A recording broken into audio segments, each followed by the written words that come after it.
parlé de Bet Avtinas, de Bet Gramo. Bet Gramo, jamais un enfant à eux qui sortait dehors avec un pain propre, pour ne pas qu'on parle et qu'on dise qu'ils ont pris du pain du Bet Amikdash. Bon, maintenant Bet Avtinas. Chez le Bet Avtinas, on est au milieu des lignes larges. Chez le Bet Avtinas, le Ratul et la Medamasa Ketoret, Tanoura Banan. Maintenant, la Braïta, elle veut nettoyer aussi les enfants d'Avtinas. C'est des parfumeurs. Tanoura Banan Bet Avtinas, Ayubekin Masa Ketoret, Velo Ratul et la Med, Shal Chochamim, Veviu Omanin, mais Alexandria Shel Mitzrayim. Ils ont amené des parfumeurs égyptiens qui apprennent aux Kohanim comment on fait ce mélange de parfums. Ils savaient faire le mélange comme eux. Ils ont réussi à prendre la kétoret. Pitoum, c'est le mélange. Pitoum à kétoret ketzad. C'est le mélange. Ils sont arrivés à la formule exacte combien il fallait mettre de chacun. Sauf une chose, ils ont manqué.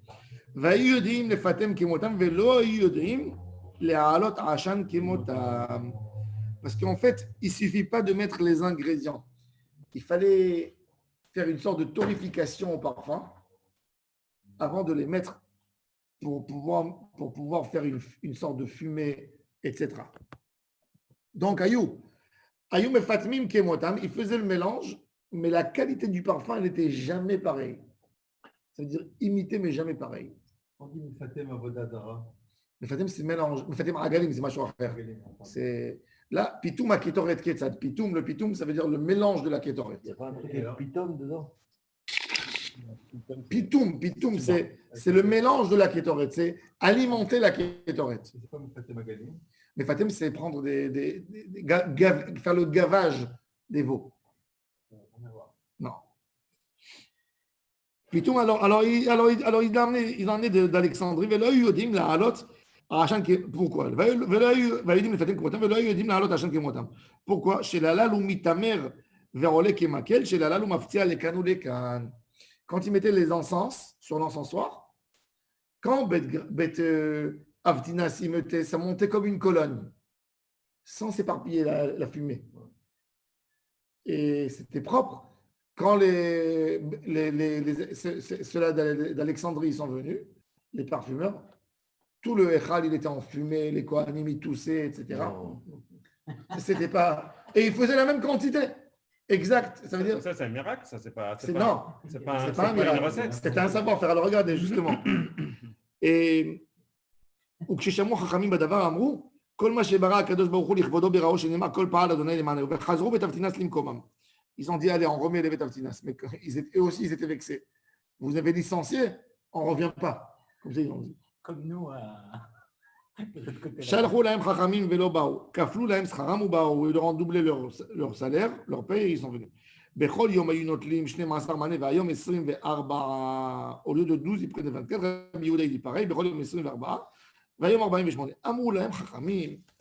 Maraïtem shelo lelamed. Pourquoi vous ne voulez pas enseigner savoir-faire?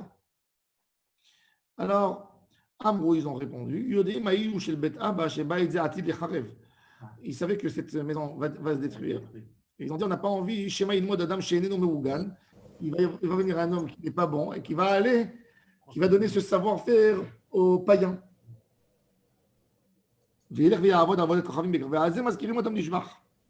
Mais Olam lo yatsa kala mevuzet mibatehem. Une mariée.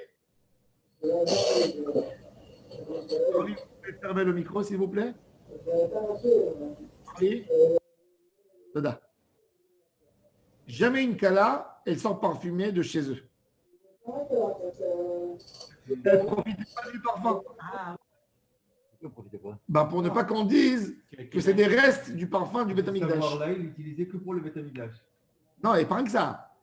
Comme il travaillait au Beth Amikdash, cette famille, il ne laissait pas une mariée, même une femme qui ne veut pas mettre du parfum pour ne pas se faire remarquer dans la rue. Bon, je comprends. Mais une jeune fille mariée, elle veut se parfumer pour sentir bon le jour de son mariage. Même une kala, il a laissé pas sortir parfumé de leur maison pour ne pas qu'on dise On pense que c'est plus en plus. ah, c'est le parfumeur du Beth Amikdash, il a peut-être pris quelque chose comme ingrédient du Beth Amikdash. Mais si cette femme-là voulait se parfumer avec un autre parfum, elle ne pouvait pas. Elle se parfumait à la maison, mais dehors. Les gens, ils disent. Et la Gemara a dit maintenant, regarde, c'est intéressant. Shelo yomro mimaase aketoret. Et il faisait un tnaï. Vous savez que d'après la halakha, c'est intéressant. Dans ma série Ketubot, il est écrit qu'un homme ne peut pas empêcher sa femme de mettre du parfum. C'est une des obligations. Une femme, si son mari lui dit je suis pas d'accord. Non, je suis pas d'accord que tu mets du parfum. Yotzi veiten ketuba. Mais ça veut dire que si la femme ne peut pas mettre de parfum, c'est mieux. Non, non, ça veut dire c'est dans la femme, c'est tellement important pour la femme de mettre du parfum qu'un homme qui refuse à sa femme de mettre du parfum, il est obligé de lui donner sa ketouba. Il n'y a pas un problème avec le parfum, hein? Pourquoi? Que l'homme ne doit pas mettre exagéré, mais elle peut mettre. C'est normal qu'une femme elle met du parfum.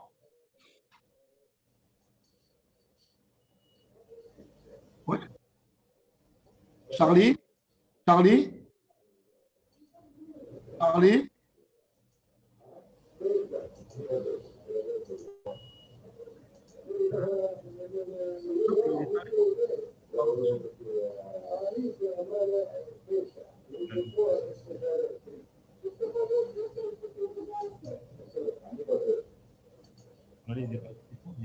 Je l'ai dit, regarde.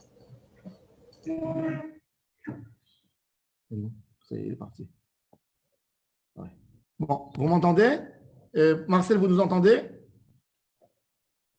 Moi, j'entends très bien. Ah, très bien, très bien. Aucun problème. Très bien. Alors, justement, quand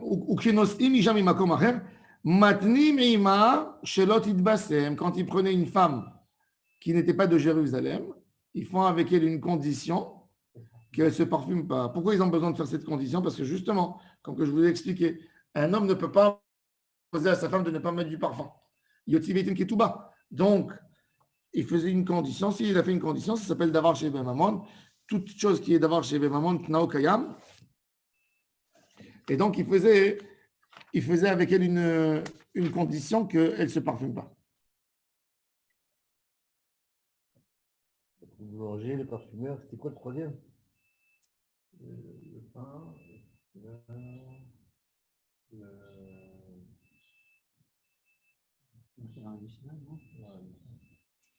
Voilà ce que je vous ai dit. Le Rambam nous dit Amedir et Ishto, Shelot Itkachet Bechad Mimina Bsamim Yotzi Veiten Ketuba. Qui c'est qui peut l'obliger? C'est-à-dire que la femme peut demander. La femme peut demander. Non. Et pas ça, c'est une raison pour divorcer.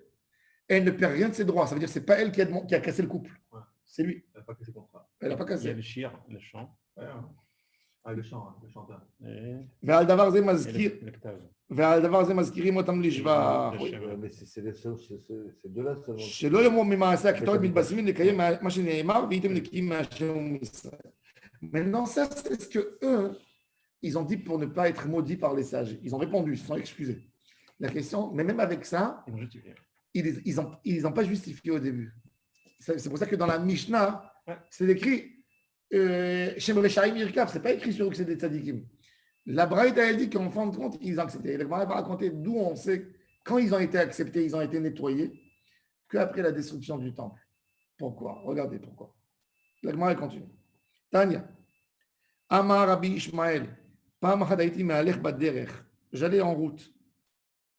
Umatzati Echad, מבני בניהם אמרתי לו אבותיך ביקשו להרבות כבודם ורצו למעט כבוד המקום. עכשיו כבוד מקום במקומו ומייעט כבודם. Regardez, vous voyez que c'est pas tout le monde qui est d'accord. Rabbi Ishmael, il dit, il a rencontré un des enfants de Ubed Avtina Zobed Gramo, il dit, tes grands-parents, ils ont voulu garder le secret chez eux et avoir leur particularité.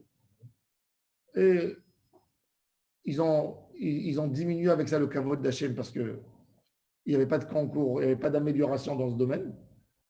Finalement, eux, ils ont perdu tout leur poste parce qu'il n'y a plus Beth Amikdash. Et Kvod Hashem Bimkomo. Il n'y a rien qui a diminué dans l'honneur d'Akadosh Baruch Hu. C'est-à-dire, Rabbi Ishmael, il était anti-Bet Avtinas et Bet Gramo. Il les a critiqués, vous voyez. Maintenant, et la Gemara, il raconte, Amar Rabbi Akiva, Pa'am achat sachli Rabbi Ishmael Luga. C'est pas Rabbi Ishmael, le fameux Rabbi Ishmael.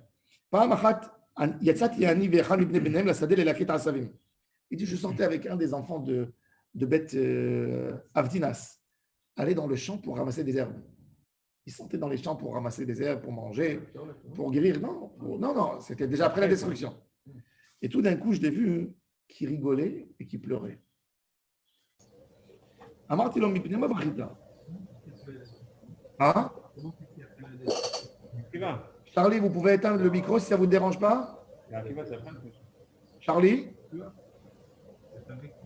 Charlie? Il ne nous entend pas. Si. Non. Et donc, non, Rabbi Akiva était jeune quand le second temple a été détruit. C'est l'élève de l'élève.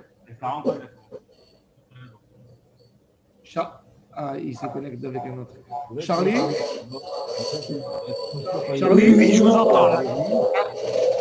Ouais, donc, il y a une autre ligne. J'ai des problèmes. Ton téléphone qui est ouvert.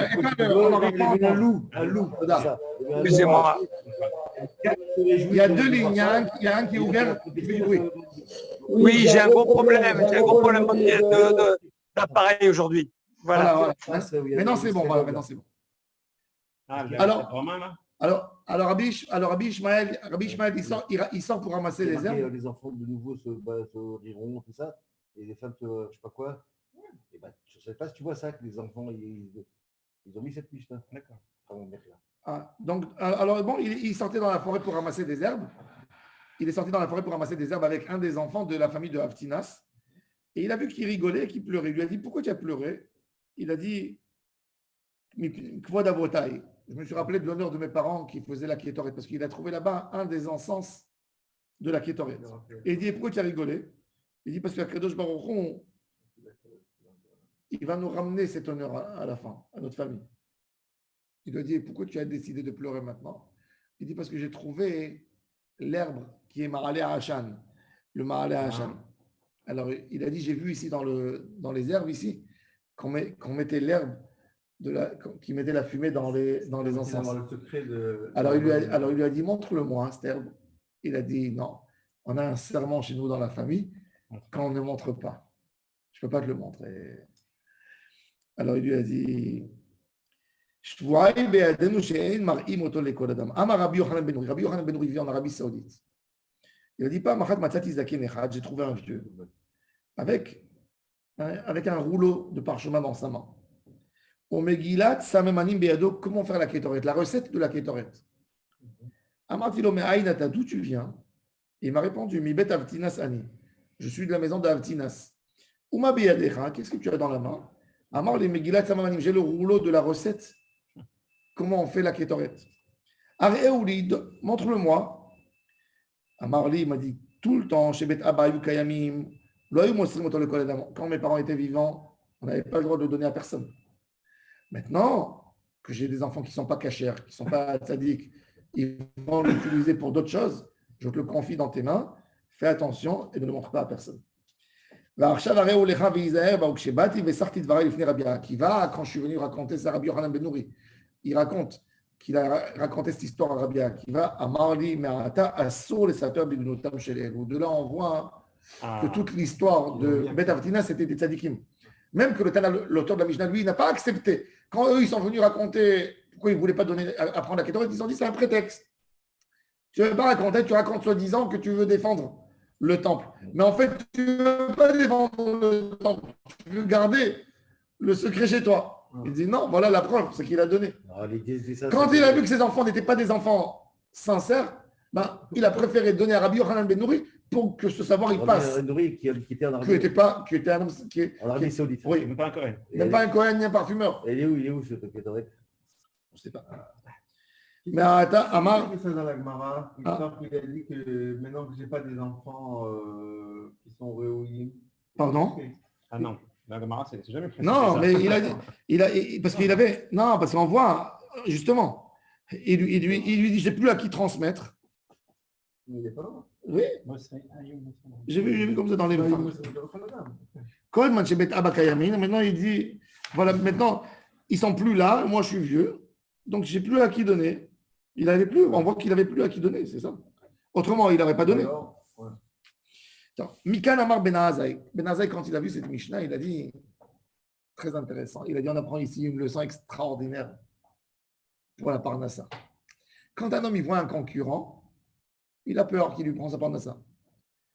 Il dit, rappelez-vous, Bishimcha yikreucha, ou bimkomcha yoshivucha. Rashi dit, Lo yid'ag adam lomar, ploni yikaper parnassati, ki al kochach, beshem yikreucha lavo velashuv bimkomcha.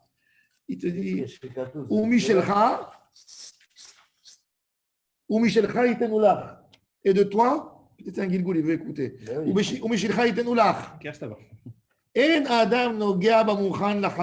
n'y a personne qui prend la parnassa de l'autre. Ça n'existe pas.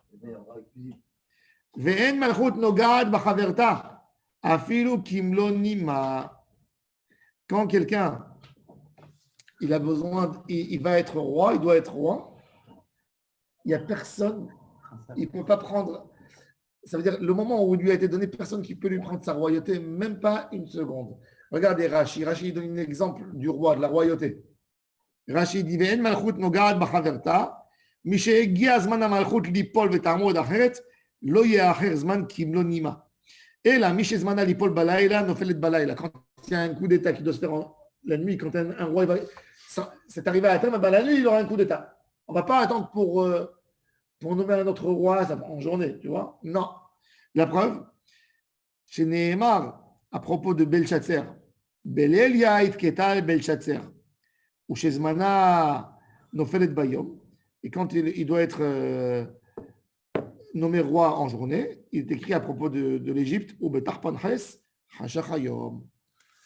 Le royaume de Tarpanchas, quand il est arrivé à terme, il est arrivé à terme. C'est-à-dire qu'en réalité, il te dit, Ben Azaï, de là tu vois, ouais, Bet Gramo, ils ont été licenciés. Ils étaient en quelques mois au chômage, ouais. Puisqu'ils emmenaient des gars d'Alexandrie, ça prend du temps. Et les gars, ils essayaient de chercher la formule. Un jour, 2 jours, c'est nous, on va essayer. En fin de compte, ça n'a pas marché. Mais quand ils les ont ramenés, ils les ont indemnisés, ils leur ont doublé le prix. Donc en réalité, tu n'as pas un personne qui peut te la prendre. N'aie pas peur. Tov. Ougras Ben Levi. La maîtresse d'Amoudbet. 3e ligne. Ougras Ben Levi, Tanya Kshu, Noten Kolo Beneima, Machnis Goudalo le Torpiv. Il faisait rentrer son, comment on dit ce doigt-là, le pouce dans sa bouche. Et il mettait l'index entre les choses. Il mettait comme ça. Un en bas, un au-dessus sur la langue. Et il avait une formule pour jouer avec les doigts. Et tellement c'était puissant le sifflement qu'il faisait que les Kohanim, ils retournaient en arrière de peur, tellement c'était puissant. Il mettait son index et son pouce Ouais. en dessous au-dessus de la langue. Je ne sais pas comment il faisait ça. Si c'était comme ça, tout le monde sait le faire. Non, mais il doit avoir une manière. Plier la langue, on sait le faire. C'est pas. Tout le monde sait le faire. C'était un sifflement, justement. Ouais. Et c'est aussi lié au timbre de sa voix, certainement. C'est pas qu'une méthode. Hein? C'est pas que technique. C'était une méthode. Il dit, il y a plusieurs explications. Il y a des qui disaient qu'il mettait le doigt, hein, le pouce, il le mettait entre les 2 narines. Et donc, ça faisait un sifflement qui sortait avec l'air qui sortait du nez et la bouche. Ça faisait un sifflement avec 2 bruits différents. Il y a d'autres qui disent que tous les Kohanim du Beth Amikdash ensemble, ils n'arrivaient pas à dépasser sa voix. Parce que quand quelqu'un il veut crier, il veut chanter, qu'est-ce qu'il fait? Vous avez les païtanis marocains quand ils chantent, comment ils font? Ils lèvent tous la tête comme ça. Pourquoi on lève la tête? On fait comment? pour que ça va directement, que les cordes ne se plient pas. Voilà. Tu fais comme ça monte directement. Et avec tout ça, il n'arrivait pas à dépasser sa voix tellement elle était puissante avec ce qu'il faisait. Bon. Alors, Ougras, il était rachat parce qu'il ne voulait pas enseigner aux Kohanim qu'est-ce qu'il faisait aux Lévi'im, qu'est-ce qu'il faisait pour dans sa Ne'ima. Tano Rabbanan, Ben Kamtsar, lo ratza lelamed al ma'aseh aktav. Ben Kamtsar ne voulait pas enseigner à écrire. Amrou alav, ils ont dit sur lui. Shayad notel arba'a kol musim ben etzberotav, ve'im haïta teva shel arba otiyot haya kotva bevat achat.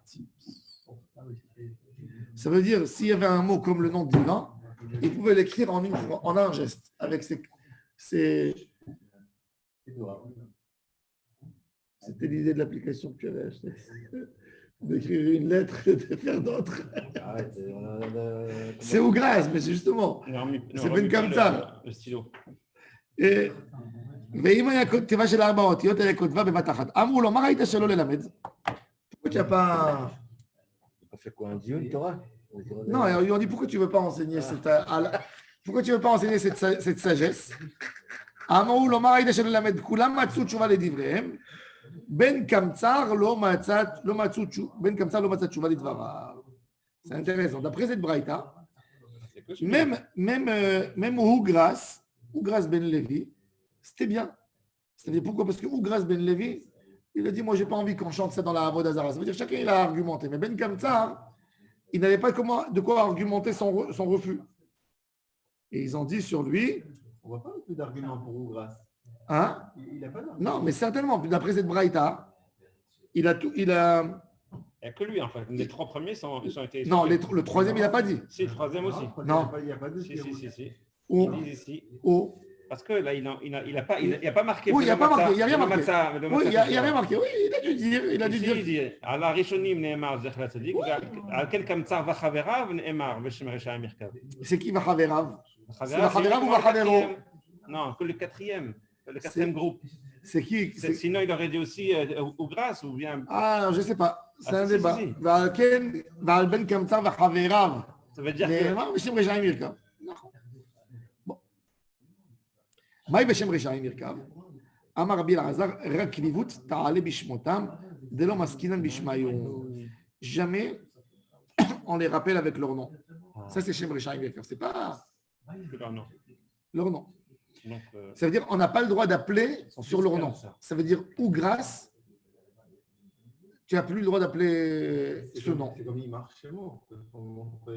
Tu ne trouves pas un juif qui s'appelle Jésus. Mais tu trouves un juif qui s'appelle Ismaël. Oui. Ismaël, c'est un nom très fréquent chez les juifs. Rabbi Ishmael Cohen Gadol. Rabbi Ishmael. Ça fait longtemps qu'on l'entend plus. Pourquoi il y avait le Rav de Maud qui a écrit un livre Zera Emet? T'imagines qu'il y a un type, il a un gosse, il va l'appeler Ishmael aujourd'hui. c'est dur. Ouais, bon, j'adore ce nom, Ishmael. C'est le seul nom. C'est le seul nom Même ce qu'il veut dire, qui a été donné. C'est le seul nom qui a été donné par l'ange avec Karat Hashmo Ishmael. Par Hachem. Elle a vu Akadosh Baruch Hu. Parachat Vayera. Même Yitzhak, qui est Akadosh Baruch Hu. Oui, Aval. Elle prend une très belle bracha. Kishama, Akadosh Baruch Hu, il a entendu. 2 fois, elle prend la bracha. Akadosh Baruch Hu, il a entendu la voix de cette femme. C'est extraordinaire ce nom. C'est que ce nom n'est plus utilisé chez nous. Alors la Gemara maintenant, elle veut dire. Regardez maintenant comment c'est important de ne jamais appeler sur le nom d'un rachat. La Gemara va poser une question. Elle va poser une question. Comment ça se fait qu'il y avait une femme? Regardez. Alors nous, on a dit qu'on n'appelle pas quelqu'un sur un nom d'un rachat. La Gemara, elle pose une question. Metiv Ravina Maase Bedoeg Ben Yosef Shenicho Aviv Ben Ketan Liimo Bechol. Il y avait un milliardaire à Jérusalem qui s'appelait Doeg Ben Yosef. Et que quand son père... Pardon, non. Il y avait Yosef qui était milliardaire. Il y avait Yosef qui était milliardaire. Et il est mort jeune, ce milliardaire.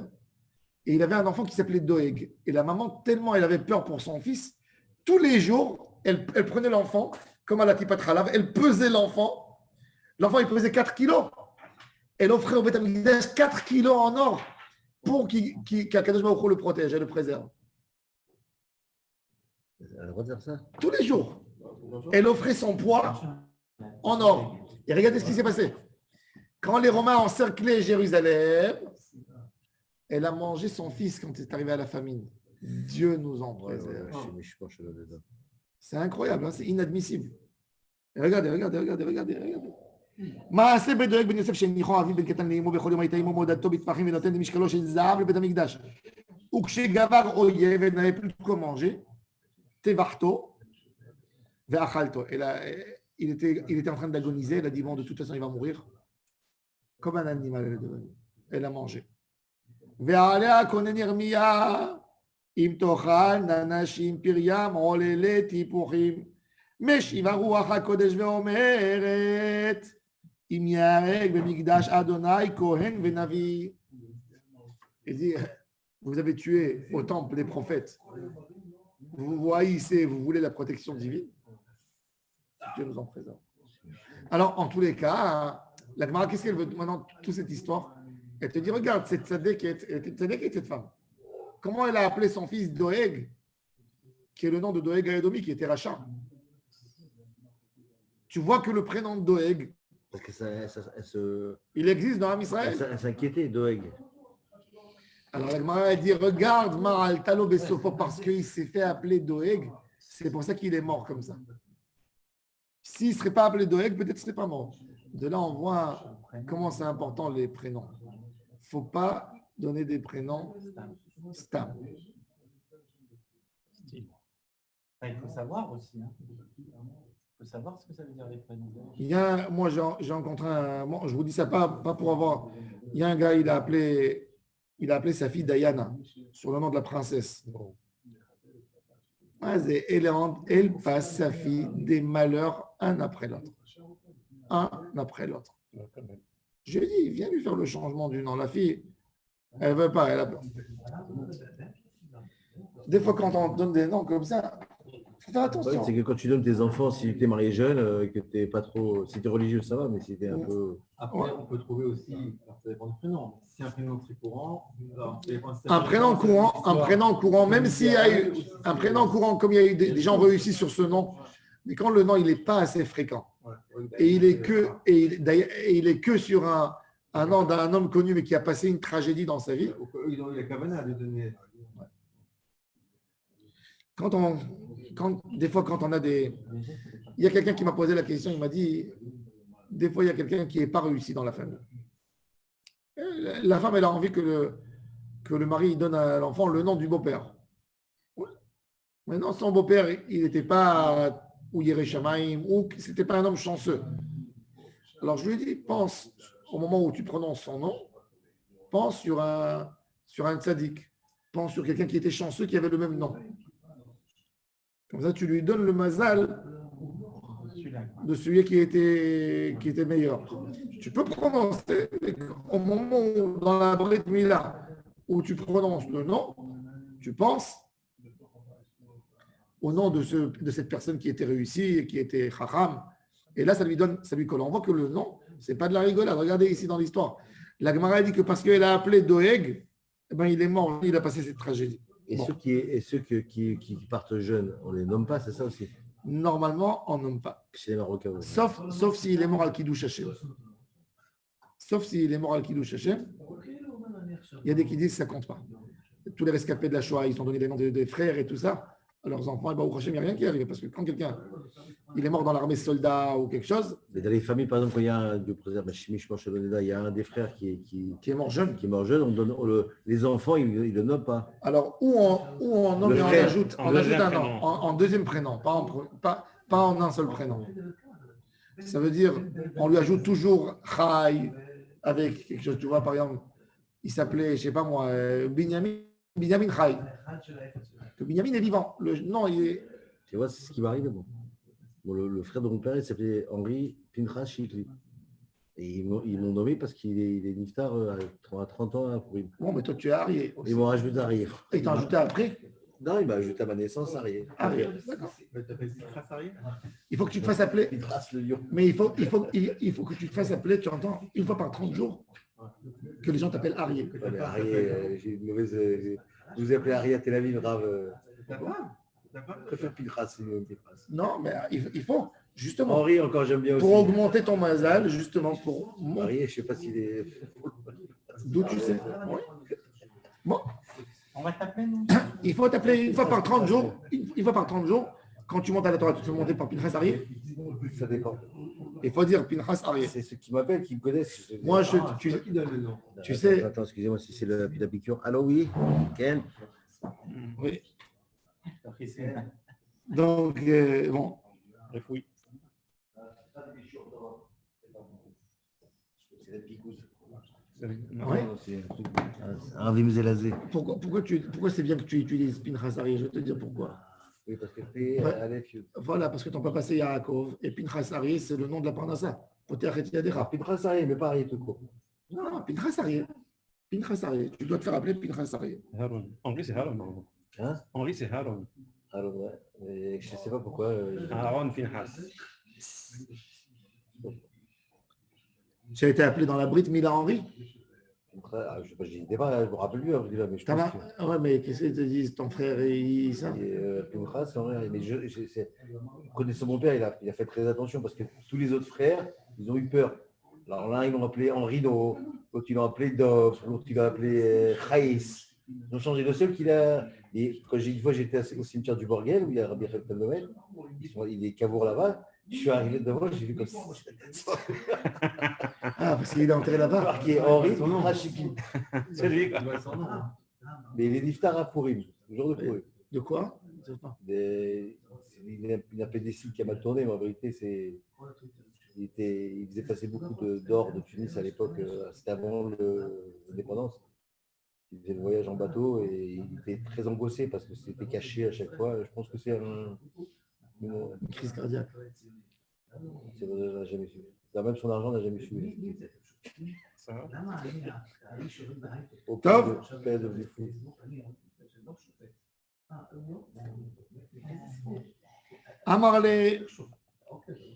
Amarle Ravina Léa Omer.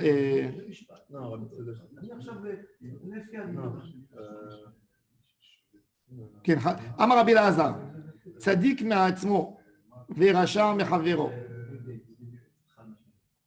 Tzadik מעצמו דכתיב, le tzadik de lui-même, on lui dit ça veut dire, lui-même il donne une bracha à tout le monde. Pourquoi? Tu dis Zecher Tzadik, l'Ibracha, tu dis son nom, tu dis. Ma grand-mère, je me rappelle, quand elle entendait un nom d'un tzadik, elle faisait tout de suite comme ça. Tu te rappelles les grand-mères? Toujours. C'était chez eux, dès qu'elles entendent un nom d'un tzadik, elles font comme ça. Alors, Zecher Tzadik l'Ibracha. Veracha, il se fait insulter. Mais Havero, tout le monde, celui-là, il lui tombe dessus. Veracha, mais Havero.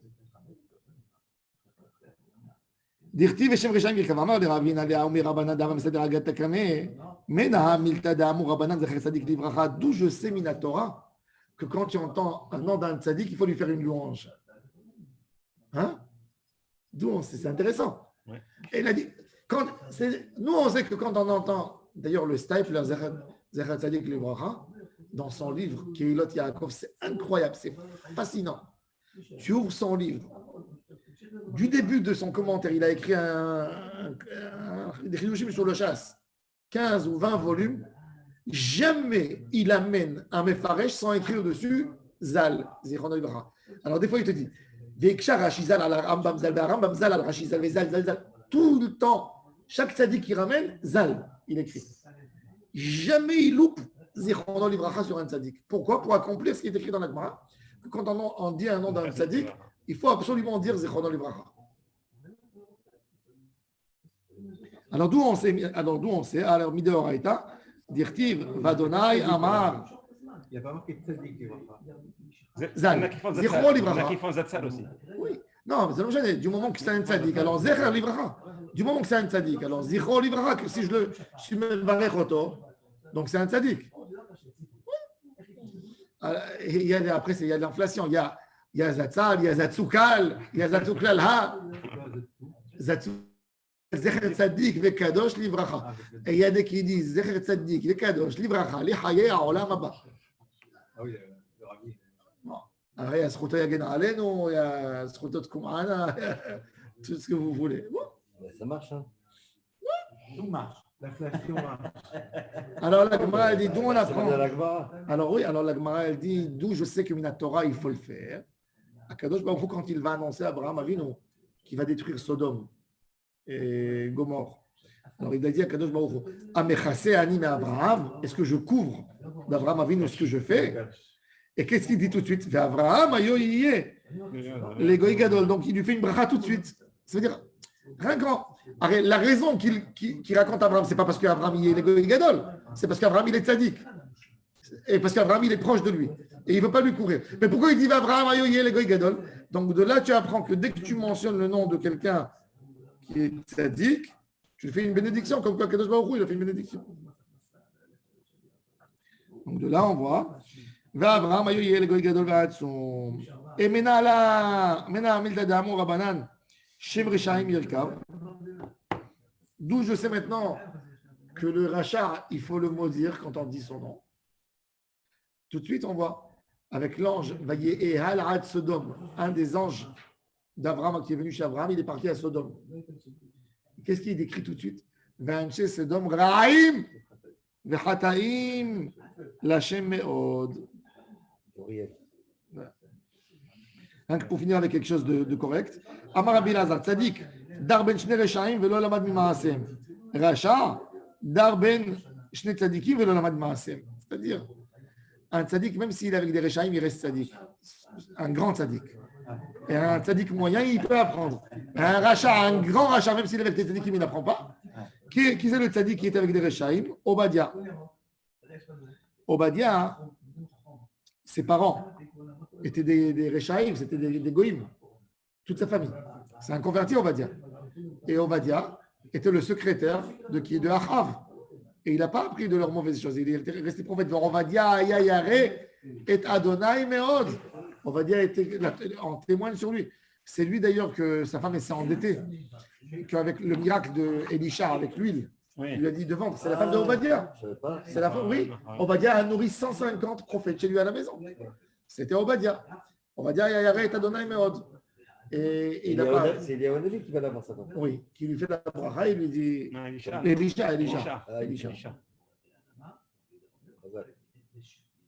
Et Sav, il était avec les tzadikim, avec son père et avec son frère. Il n'a pas appris de leurs bonnes actions. Amar Rabbi Lazar, בקטע של צדיקים אתה למד קללה לרשעים, מקללתם של רשעים אתה למד ברכה לצדיקים. On va voir, de la bracha des tzadikim, on comprend sous-entendu le mal qui arrive au Rechaim, et du mal qui arrive au Rechaim, on peut apprendre la bracha qui arrive aux tzadikim. Baruch Adonai Leolam. Amen. Amen.